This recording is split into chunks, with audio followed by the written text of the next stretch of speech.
Hi everyone, this is Vivek and welcome back to Legalite's official channel where we make content that adds value to your CLAT prep.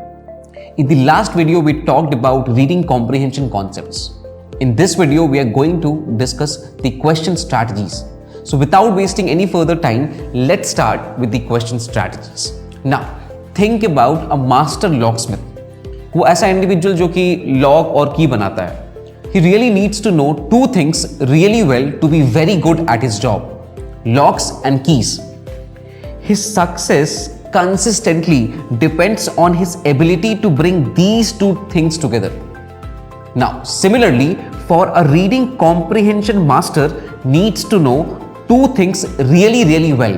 Number one, the reasoning structure of the passage that we talked about in the last video. Second, the tasks that the specific questions present. On the test day, your success will be a consequence of how well you bring these two skills together.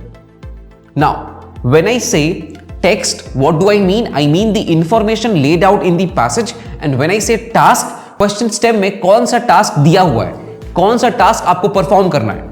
Next, answers are correct when they are consistent with the text and match the task that questions present.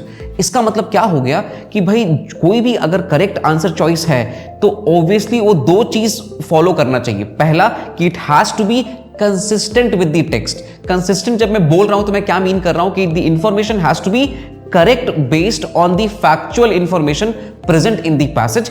And second, match the task. इसका मतलब क्या हो गया कि भाई question stem में जो task mention किया गया है सच में वो आंसर चॉइस उस टास्क को परफॉर्म कर रहा है कि नहीं कर रहा है. Next, wrong answers are wrong because they either misrepresent the given text और don't match the given task. इसका मतलब बहुत ही क्लियर आइडिया हमारे पास है किस चीज के लिए, रॉन्ग आंसर चॉइस के लिए भी, कि रॉन्ग आंसर चॉइस कब रॉन्ग होगा, दो केस में रॉन्ग होगा. When it misrepresents the text. इसका मतलब कि either it is out of scope. Out of scope का मतलब क्या हो गया भाई कि हम लोग को पता ही नहीं है based on the information given in the passage कि भाई सच में ये जो फैक्चुअल इंफॉर्मेशन जो आंसर चॉइस में लिखा हुआ है ये ट्रू भी हो सकता है, ट्रू नहीं भी हो सकता है. तो मे बी मे नॉट ही वाला सिनेरियो हो जाता है. एक तो पहला वो केस हो गया. दूसरा, टेक्स्ट को कब कोई आंसर चॉइस मिस रिप्रेजेंट करेगा, जब वो इंफॉर्मेशन जो है ना वो फैक्चुअली कॉन्ट्राडिक्टरी है with respect to the passage. तो एक जब वो आउट ऑफ स्कोप है, दूसरा जब वो कॉन्ट्राडिक्टरी है, तब रॉन्ग आंसर मिस रिप्रेजेंट करता है टेक्स्ट को.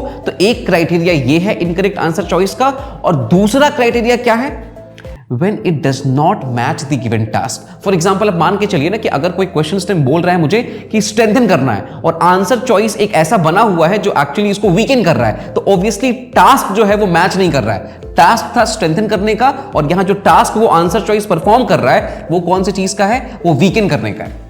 अब आगे बढ़ते हैं. Text and task are the two fundamental priorities of reading comprehension. So you have to always keep these two things in your mind. Text and task. Having a clear sense of both makes it far easier to anticipate and confirm right answers, and perhaps even more importantly, having a clear sense of both makes it far easier to anticipate and eliminate wrong answer. तो अगर आपके पास text और task का clear idea है तो आपको correct answer भी बहुत इजीली मिल जाएगा और आपको इनकरेक्ट आंसर चॉइस भी बहुत इजीली मिल जाएगा. अब आगे बढ़ते हैं. इमेजिन कीजिए कि आपका एक वार्डरोब है और उस वार्डरोब में आप इमेजिन कीजिए कि आपके पास 5 शर्ट है और 4 पैंट है, और आप सोच के देखिए कि कितना यूनिक, मतलब कितना यूनिक नहीं तो कितना डिफरेंट कॉम्बिनेशन शर्ट पैंट का हम लोग बना सकते हैं. और आप रियलाइज करेंगे कि मतलब लगभग 20 हम लोग बना सकते हैं यूनिक कॉम्बिनेशन शर्ट और पैंट का. अब आगे देखते हैं कि इस रीडिंग कॉम्प्रिहेंशन क्वेश्चन के बारे में मैं ये ऐसा क्यों बता रहा हूं आपको. ये वार्डरोब वाला एग्जांपल मैं क्यों दे रहा हूं, मैं इसलिए दे रहा हूं कि जब हम लोग रीडिंग कॉम्प्रिहेंशन के क्वेश्चन टाइप के बारे में भी हम लोग जब सोचते हैं तो हम लोग रियलाइज करते हैं कि भाई यहां भी कितना क्वेश्चन टाइप है, लगभग 15 के करीब, मतलब प्राइमरी क्वेश्चन टाइप है. 3-4 अगेन उसमें ऐड कर लेंगे तो भाई 19 क्वेश्चन टाइप टोटल बन जाएगा. लेकिन कौन सा बात हमें दिमाग में प्रॉपर्ली याद रखना है, वो ये बात है कि reading comprehension questions work in a similar way. There are maybe about 15 or so question types that we will discuss, but when you think about them as a whole, you will see that they are all just different combinations of a few characteristics. तो मतलब एक combination है, उसी combination के through जो है ना वो अलग अलग क्वेश्चन टाइप बना हुआ है। तो ऐसा नहीं है कि हम लोग सिर्फ सबके बारे में, हम लोग 19 क्वेश्चन टाइप के बारे में अलग अलग ऑब्वियसली टास्क प्रेजेंट करता है तो हम लोग उसके बारे में अलग अलग तरीके से सोचेंगे, बट योर कैपेसिटी और your capability to properly solve all these 19 question types hinges on only few things. अब आगे बढ़ते हैं। As you read through the question descriptions to come and as you focus on refining your problem solving process in the reading comprehension work to come, there are two simple questions you can ask yourself in order to understand the task that a specific test question presents. अब ये दो question कौन सा है? पहला question, what is the genre of the question, और दूसरा है what is the scope of the question। तो हमेशा जब हम लोग क्वेश्चन सॉल्व करेंगे तो अपने आप से हम लोग दो क्वेश्चन पूछेंगे और दो क्वेश्चन हम लोग हमेशा समझेंगे। पहला कि इस क्वेश्चन स्टेम का जॉनर क्या है और दूसरा कि इस क्वेश्चन स्टेम का स्कोप क्या है। तो अब आइए जॉनर और स्कोप को हम लोग थोड़ा और डिटेल में देखते हैं। Now what is the genre of the question. अब जॉनर ऑफ द क्वेश्चन के बारे में अगर हम लोग बात करें कि हम लोग तो पहले देख चुके हैं ना भाई कि मूवीज का अलग अलग जॉनर होता है, बुक्स का अलग अलग जॉनर होता है। अब रीडिंग कॉम्प्रिहेंशन क्वेश्चंस का भी जॉनर क्या होगा ये आइए हम लोग देखते हैं। Now genre of the question क्या होता है? Question tests your understanding of 3 primary issues. तो अगेन 3 प्राइमरी इशू ऐसा है जिसमें कि हम लोग जॉनर अलग अलग क्रिएट किए कि हमेशा चाहे कोई भी क्वेश्चन अगर आपके प्रॉपर्ली क्लैट एग्जाम में आता है रीडिंग कॉम्प्रिहेंशन का, तो ऑब्वियसली जो जॉनर होगा वो यही 3 कैटेगरीज में फॉल करेगा। पहला क्या है? The question will test your understanding of the reasoning structure of the passage. Reasoning structure, again क्या हम लोग बोले थे कि रीजनिंग स्ट्रक्चर क्या होता है? रीजनिंग स्ट्रक्चर होता है कि भाई एक अगर प्रॉपर्ली पैसेज दिया हुआ है तो जो पैराग्राफ, जो अलग अलग इंफॉर्मेशन अलग अलग पैराग्राफ में दिया है वो कौन सा फंक्शनल रोल प्ले करता है ऑथर के मेन पॉइंट में। फिर हम लोग ने एलिमेंट्स ऑफ रीजनिंग स्ट्रक्चर भी हम लोग ने देखा था जिसमें ऑथर्स व्यू था, reasons against and reasons to support the main point था, reasons against the main point भी था, उसमें अगेन बैकग्राउंड इंफॉर्मेशन भी था हमारे लिए। तो अलग अलग एलिमेंट्स हम लोग ऑलरेडी इस चीज को डिस्कस कर चुके हैं। अब आगे बढ़ते हैं हम लोग कि दूसरा कौन सा जॉनर है। Questions also test your understanding of the opinions presented in the passage। अब पैसेज में ऑब्वियसली हमको लगता है कि भाई दो तरीके का ओपिनियन हो सकता है। पहला ऑब्वियसली जो ऑथर का ओपिनियन होगा एंड अगेन दूसरा कौन सा ओपिनियन होगा कि ऑथर अपने मेन पॉइंट को प्रॉपर्ली एक्सप्लेन करने के लिए या उसका एप्लीकेशन देने के लिए या फिर सपोर्ट अपने मेन पॉइंट का देने के लिए ऑब्वियसली किसी एक्सपर्ट के ओपिनियन को कोट करता है या किसी इंडिविजुअल के ओपिनियन को कोट करता है depending upon the context of the passage. तो ऑब्वियसली हम लोगों को पता है कि भाई अगर पैसेज अगर हम लोग रीड कर रहे हैं तो ऑब्वियसली 2-3 लोगों का ओपिनियन या 2-3 लोगों का स्टेटमेंट हो सकता है ऑथर के अलावा। तो ऑथर अपना तो ऑब्वियसली ओपिनियन देगा ही देगा या नहीं भी दे सकता है शायद किस केसेस में, लेकिन और लोगों का भी ओपिनियन हो सकता है। और अगर ऑथर ओपिनियन अपना प्रेजेंट किया है तो हम लोगों को एंटिसिपेट करना चाहिए कि भाई उससे क्वेश्चन ऑब्वियसली चाहे वो इन्फ्रेंस का क्वेश्चन हो, चाहे ऑथर्स ओपिनियन या फिर एक स्पेसिफिक इंडिविजुअल के ओपिनियन पे भी क्वेश्चन हो सकता है। तो पहला तो हम लोग देख लिए कि भाई question will test you on your understanding of the reasoning structure of the passage. दूसरा हम लोग क्या देख लिए कि question stem can also test you on your understanding of the opinion mentioned in the passage. अब तीसरा जॉनर क्या है? The information present in the passage. तो ऑब्वियसली एक पूरे पैसेज में बहुत सारा फैक्चुअल इंफॉर्मेशन दिया होता है and obviously there could be certain questions that could be framed from the factual information that are present in the passage. तो प्रॉपर्ली जब हम लोग क्वेश्चन को सॉल्व करेंगे तो टास्क जो वो क्वेश्चन स्टेम प्रेजेंट करता है उसके बारे में हम लोग जब भी सोचेंगे तो हम लोग दो चीज सोचेंगे। पहला जॉनर सोचेंगे, दूसरा हम लोग स्कोप सोचेंगे। जॉनर कौन कौन सा पॉसिबल हो सकता है कि क्वेश्चन या नहीं तो रीजनिंग स्ट्रक्चर के ऊपर बेस्ड हो सकता है, क्वेश्चन या नहीं तो प्रॉपर्ली ओपिनियन के ऊपर बेस्ड हो सकता है, या नहीं तो कोई एक थर्ड कैटेगरी का जो क्वेश्चन होगा वो प्रॉपर्ली जो इंफॉर्मेशन, जो फैक्चुअल इंफॉर्मेशन प्रेजेंट है पैसेज में उसके ऊपर क्वेश्चन फ्रेम कर सकता है। अब आइए हम लोग देखते हैं scope of the passage.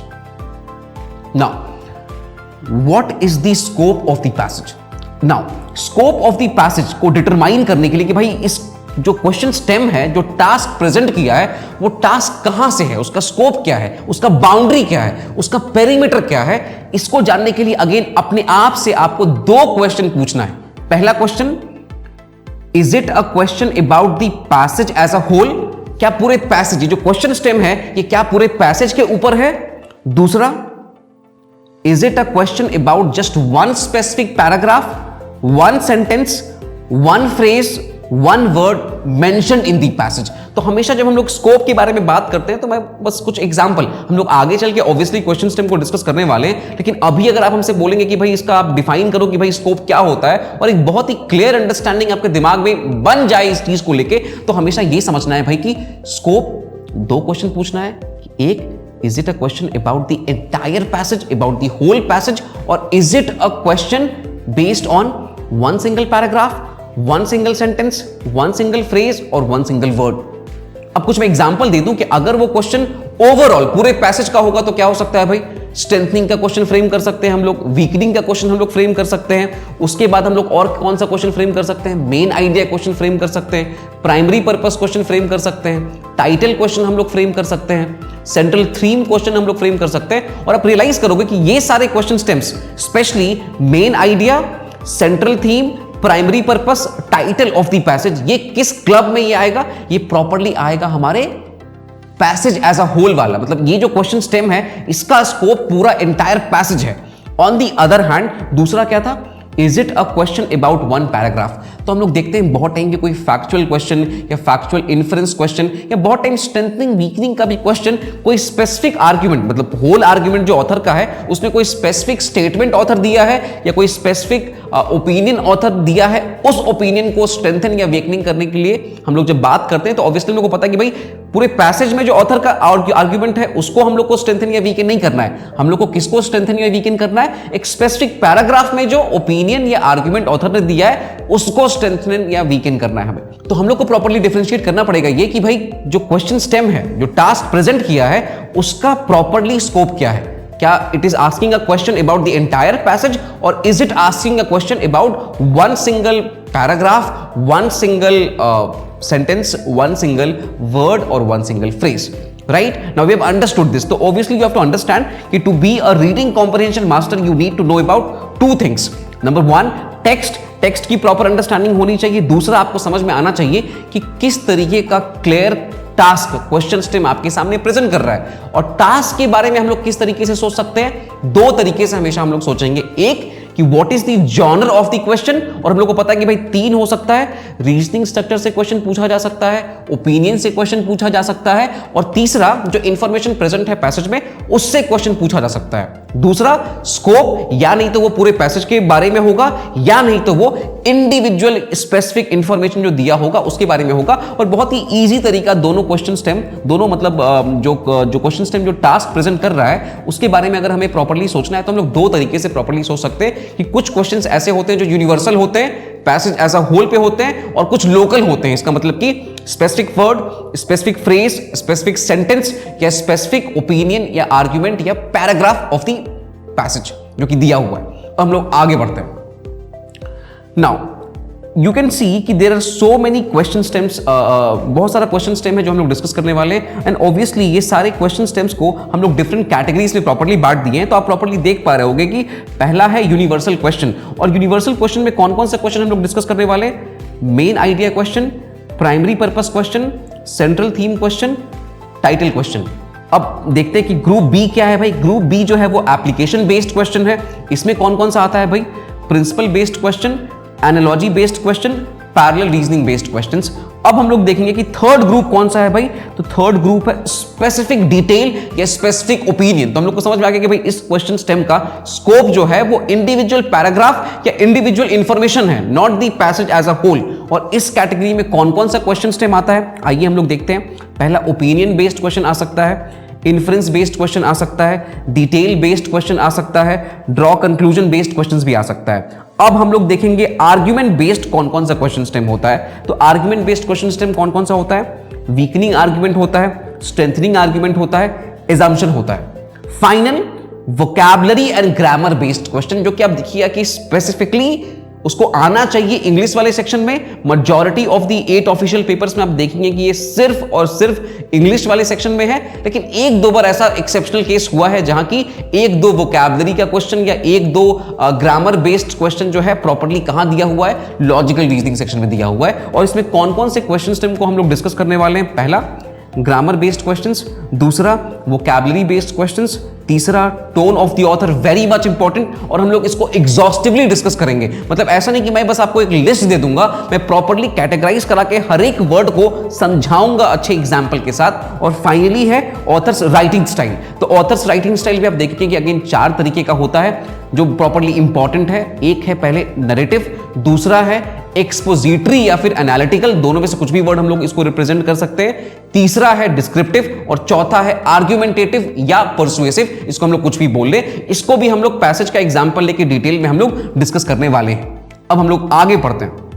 Now after understanding the question strategy, एक ही चीज है जो प्रॉपर्ली अपने दिमाग में हम लोग को रखना है, और ये बहुत ही इंपॉर्टेंट है। इसको लास्ट वीडियो में भी मैंने इसे एम्फेसाइज किया है that the primary way to improve the speed at which you accurately complete RC passages is to get better at understanding them। चाहे आप स्ट्रक्चर के थ्रू इसको समझें, चाहे टेक्स्ट के थ्रू आप इसको समझें, लेकिन एक प्रॉपर अंडरस्टैंडिंग इंपॉर्टेंट है। बहुत टाइम चाहे हमारा अटेम्प्ट इफेक्ट होता है या बहुत टाइम हमारा टाइमिंग इफेक्ट होता है, वो सिर्फ इसी रीजन से होता है कि कुछ फंडामेंटल्स हैं जिसके बारे में प्रॉपर आइडिया नहीं है। फॉर एग्जाम्पल, बहुत लोगों के बारे में आइडिया नहीं कि भाई टेक्स्ट के बारे में जो इंफॉर्मेशन पैसेज में दिया हुआ है उसके बारे में कैसा सोचना है, टास्क के बारे में कैसे सोचना है, और जब कोई भी क्वेश्चन स्टेम अगर हमारे पास आ रहा है तो उसके बारे में हम लोग को किन किन तरीके से सोचना है कि एक की क्वेश्चन का जॉनर क्या होगा, दूसरा कि क्वेश्चन का स्केप क्या होगा। This is all we have for this video based on question strategy. Thank you for watching this video till the end, and I'll see you in the next video. Thank you everyone. Thank you so much.